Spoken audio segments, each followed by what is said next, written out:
আমদানি রপ্তানি বাণিজ্যের আড়ালে ভুয়া কাগজপত্র তৈরি করে কোটি কোটি টাকা বিদেশে পাচার এবং কোনো পণ্য রপ্তানি না করেই সরকারি নগদ প্রণোদনা আত্মসাতের চাঞ্চল্যকর প্রমাণ পেয়েছে জাতীয় রাজস্ব বোর্ড এনবিআর।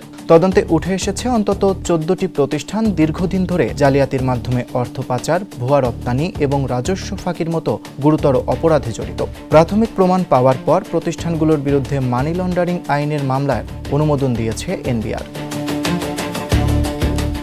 শুল্ক কর্মকর্তাদের তদন্তে দেখা যায় কয়েকটি প্রতিষ্ঠান বাস্তবে কোনো পণ্য রপ্তানি না করেই ভুয়া বিল অব এক্সপোর্ট তৈরি করে কোটি কোটি টাকার সরকারি নগদ প্রণোদনা নিয়েছে। আবার কিছু প্রতিষ্ঠান মিথ্যা ঘোষণা দিয়ে কম বা বেশি পণ্য দেখিয়ে বিদেশে অর্থ পাচারের চেষ্টা করেছে। এমনকি অনুমোদিত C&F এজেন্ট না হয়েও অনলাইনে পণ্য খালাসের ঘটনাও ধরা পড়েছে। জীবন অবাক না করলে কে করবে? 28% মিল্ক ফ্যাটের অবাক করার সাথে ফ্রেশ মিল্ক পাউডার। জীবন অবাক করুক প্রতিদিন।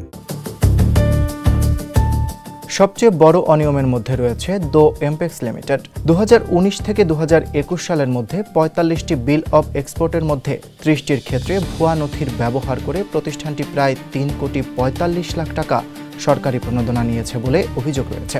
Green Bangla agro and jute industries, Jannat corporation, Nasa agro food, S food, Sagar jute diversification industries সহ আরও কয়েকটি প্রতিষ্ঠানের বিরুদ্ধেও ভুয়া রপ্তানি, অবৈধ বৈদেশিক মুদ্রা প্রত্যাবাসন এবং সরকারি প্রণোদনা আত্মসাতের অভিযোগে মামলা প্রক্রিয়াধীন রয়েছে। অন্যদিকে BHK টেক্সটাইল মিল ও হোসে টাইগার কোম্পানি লিমিটেড ঘোষণার আড়ালে বিপুল পরিমাণ বিদেশি মদ আমদানির মাধ্যমে কোটি কোটি টাকার রাজস্ব ফাঁকি এবং অর্থ পাচারের অভিযোগে অভিযুক্ত হয়েছে। এছাড়া SA enterprise, the city metal product, messrs sunflower, Divya enterprise ও রিফাত এক্সপোর্ট অ্যান্ড ইম্পোর্টের বিরুদ্ধেও মিথ্যা ঘোষণা, কম বেশি পণ্য দেখানো এবং অর্থ পাচারের প্রমাণ পাওয়ার কথা জানিয়েছে কাস্টমস কর্তৃপক্ষ। চট্টগ্রাম কাস্টমস হাউসের তৎকালীন কমিশনার মোহাম্মদ ফাইজুর রহমান বলেন, রপ্তানি উৎসাহিত করতে দেওয়া সরকারি সুবিধার অপব্যবহার করেই অসাধু চক্র ভুয়া রপ্তানির মাধ্যমে প্রণোদনার অর্থ হাতিয়ে নিয়েছে।